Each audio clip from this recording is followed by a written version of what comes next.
sorry for the volume and probably cringe. Today we're reviewing Toy Story 5.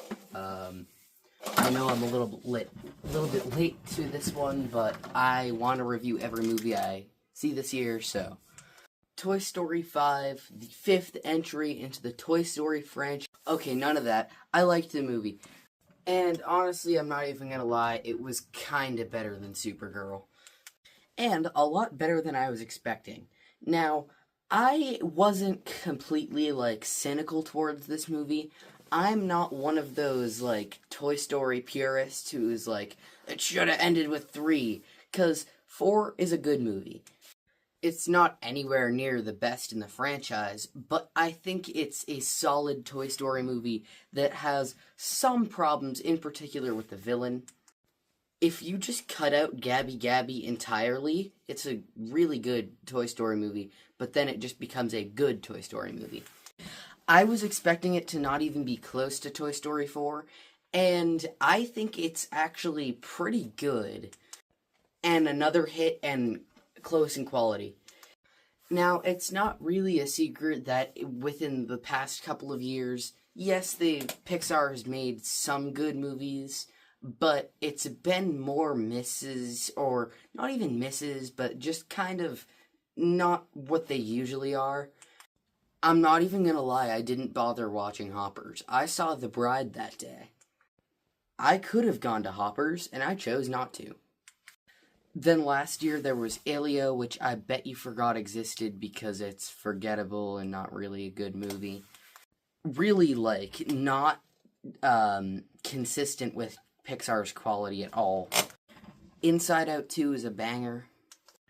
But then you get Elemental, which I actually didn't think was that bad, but it's also not that good. Lightyear was unfortunately just a huge disappointment, and Turning Red is god-awful. But before that, we had Luca and Soul, which I thought were very good movies. And yeah, this is a good return to form. And maybe Hoppers is good as well. Once I see it, I'll make a short review of it, unless I don't see it by the end of the year. And overall, I think this is a good movie with one... It's there's a couple flaws, but it all really goes back to one thing, and that's that there are too many characters. And I'm actually going to save that for a little bit later. So let's start with where the movie starts. 50 Buzz Lightyears. That was a weird plot to me, but it didn't work for a lot of people because it kind of feels like it has nothing to do with the rest of the movie, and I feel that a little bit. But honestly, I thought it was fine. It was kind of cute. It was fun. Basically, there's a shipping container with 50 Buzz Lightyears in it that are high-tech Buzz Lightyears, and it crashes on an island, and they're looking for Star Command because they think they're the Space Rangers, which definitely not a concept we've done. Toy Story 1, Toy Story 2, Toy Story 3, 3 times already. Yeah, it is the 4th time we've done this, but I think because it's not our main Buzz, it works a little bit better. It did kind of feel weird and disjointed whenever we would cut to them, but they were all funny little, vignettes. And it eventually tied into the plot, at least. Another thing I see a lot of people hating on is Woody's inclusion in the movie. Now, could he have been taken out of this movie and nothing would really change? Yeah. If you just made everything that he does Buzz, it would have been the same exact movie. Same for, Bo and Duke Kaboom. Ducky and Bunny don't even speak. In fact, I'm surprised they got Keanu Reeves back to deliver, one line. But he was a very minor, yet enjoyable part of the movie. But going back to Woody himself, I think he was a nice little inclusion. It would have felt like something was missing without him. And I like his dynamic with Buzz, especially when they first meet, or first reunite. They're old friends. They're it's been too long, man. That made me smile. Another thing is, Jessie is pretty much the main character of this movie. And she's very good, and there's a thing, it's kind of in the trailer, and early on in the movie, but I won't spoil it. But a thing that ties into a previous movie that I thought they were going to kind of ruin the legacy of, but it worked, actually. But one part where this movie really shines for me is the comedy. It is a very funny movie. It makes me chuckle every few seconds. Whether it's a sight gag or just a joke said by a character.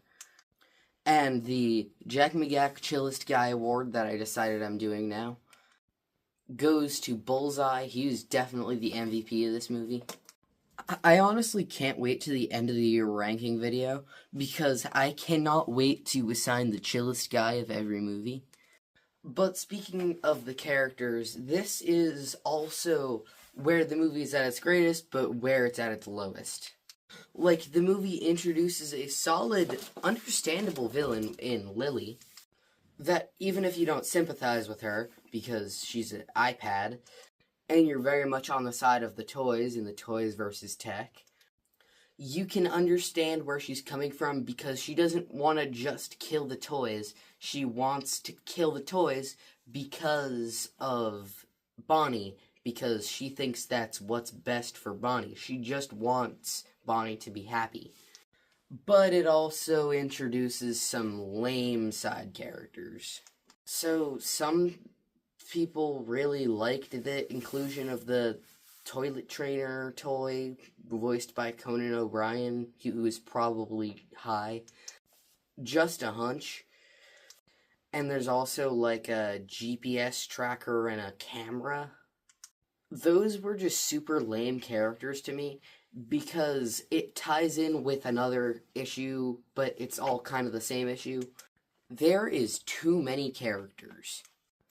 I don't get why these characters were a necessary inclusion other than to, drive the plot a little bit, but in a way that could have been done by anybody else if they just did something different. I'm trying to dance around spoilers. But those are just some useless characters that were so annoying that I don't know why anybody likes them. Like, the Conan O'Brien character in particular is just a vessel to deliver, toilet humor. And it just felt like those characters would have been so much better if they were just replaced by, the main cast. Make that Forky, Rex, and Ham, let's say. Or Mr. Potato Head, Slinky Dog, and one of the aliens. Or any of our other beloved cast that just would have fit so much better. And, there is just too many of them.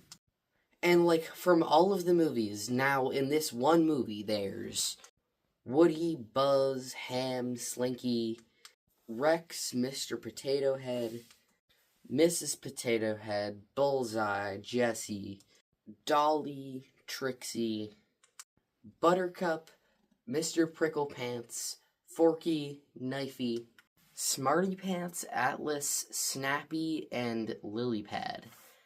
That's so many characters in one movie. Oh, and I didn't even mention Ducky, Bunny, Duke Kaboom, Bo Peep, and 50 Buzz Lightyears, because that's how many characters that this movie is juggling. I straight up forgot them. And that kind of makes this movie feel a little bit disjointed and kind of all over the place, because all of the different toys are in all different locations. And it's frustrating that they all only get a line each.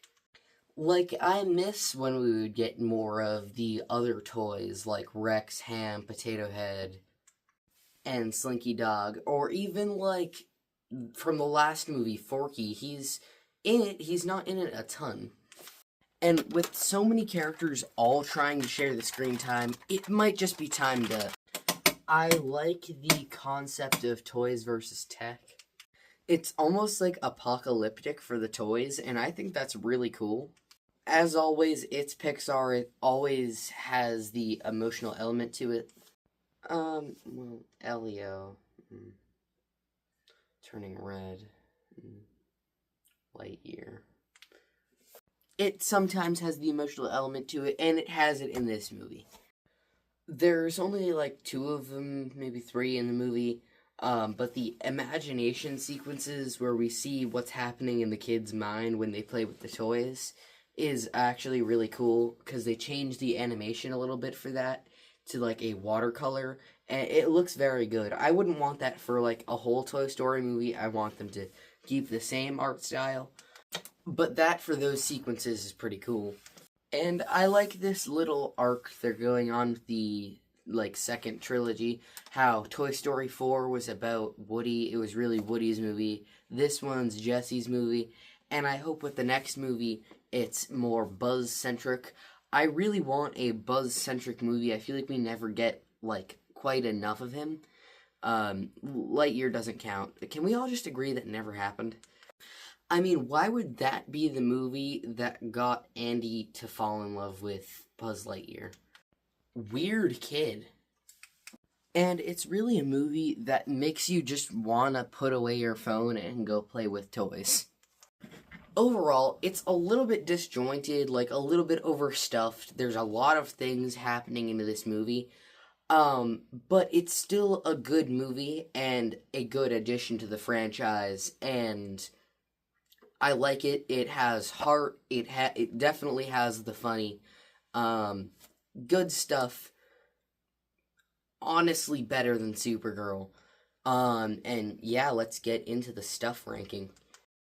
Alright, you know the bottom four by now. By heart, Billie Eilish, Hit Me Hard and Soft, The Tour, Live in 3D, Primate, Mercy, Mike and Nick and Alice. I'm so sick of saying these words. I need to watch more bad movies. Lee Cronin's The Mummy, The Bride, Scream 7, Masters of the Universe, Mandalorian and Grogu, The Backrooms, Project Hail Mary, Supergirl. And the top four right now for me, maybe it's just recency bias, but at 4 I have Send Help, 3 Toy Story 5, 2 Obsession, 1 Disclosure Day. And yeah, that wraps it up for the Toy Story 5 review.